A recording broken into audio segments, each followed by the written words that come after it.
Hello everyone, I'm teacher Cato Ivan, and welcome to another episode on the mechanical properties of matter. Today we're diving deep into how materials behave under stress and strain. You can catch up with daily lessons with me on WANA Educational Services e-learning platforms including YouTube, Instagram, Facebook, TikTok, X, and our WANA e-learning app. Visit our website where you can access and download learning and teaching materials completely free of charge. Let's start with stress. Stress is the internal force acting per unit area within a material when an external force is applied. We calculate stress using the formula, sigma equals force divided by area, measured in pascals. There are different types of stress. Tensile stress occurs when we pull on a material, while compressive stress happens when we push or squeeze it. Shear stress involves forces acting parallel to a surface, like sliding layers of a book past each other. Strain measures how much a material deforms relative to its original size. It's the change in length divided by the original length. Strain is dimensionless, it's simply a ratio. A strain of 0.1 means the material has stretched by 10% of its original length.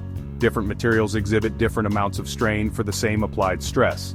This rubber band shows high strain with relatively low stress. Compare this to steel, which shows very little strain even under high stress. This difference leads us to Young's modulus. Young's modulus, represented by E, is the ratio of stress to strain. It tells us how stiff a material is, its resistance to deformation. On a stress-strain graph, Young's modulus is the slope of the linear portion. The steeper the slope, the stiffer the material. Steel has a Young's modulus of about 200 gigapascals. Very stiff. Foam might have a modulus of just 0.1 gigapascals, much more flexible. Engineers use Young's modulus to select materials. Bridges need high modulus materials like steel to prevent excessive deflection under load. Bulk modulus K measures resistance to uniform compression from all directions. It relates pressure change to volume change. Think of an object deep underwater. Water pressure acts from all sides, trying to reduce its volume. Materials with high bulk modulus resist this compression. Shear modulus G measures resistance to shear deformation when layers slide past each other without changing volume. This is crucial for understanding how materials behave under twisting forces like drive shafts in machinery or torsion springs. When we stretch a material, we do work against its internal forces. This work equals the area under the force extension curve. For elastic materials following Hooke's law, the work done equals 1/2 times the final force times the extension. This work is stored as elastic potential energy. When released, it converts to kinetic energy, like in this spring mechanism. From archery bows to car suspensions, we use this principle of energy storage and release in countless applications. Elastic deformation is reversible.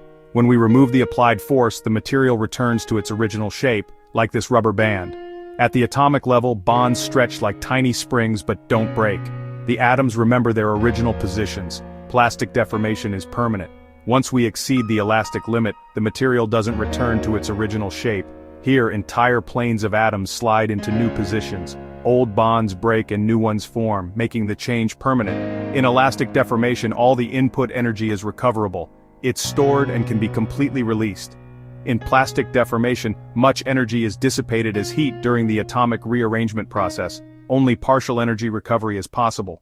We've explored how stress and strain relate through various moduli, how energy is stored and released, and the crucial difference between elastic and plastic behavior.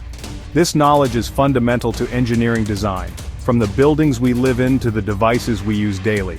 Don't forget to check out WANA Educational Services e-learning platforms for more comprehensive lessons. Subscribe to our YouTube channel, follow us on Instagram, Facebook, TikTok, and X. Download our WANA e-learning app for interactive content, and remember, where quality learning matters, WANA Educational Services is your trusted partner in education. Keep learning, keep growing, and I'll see you in the next lesson.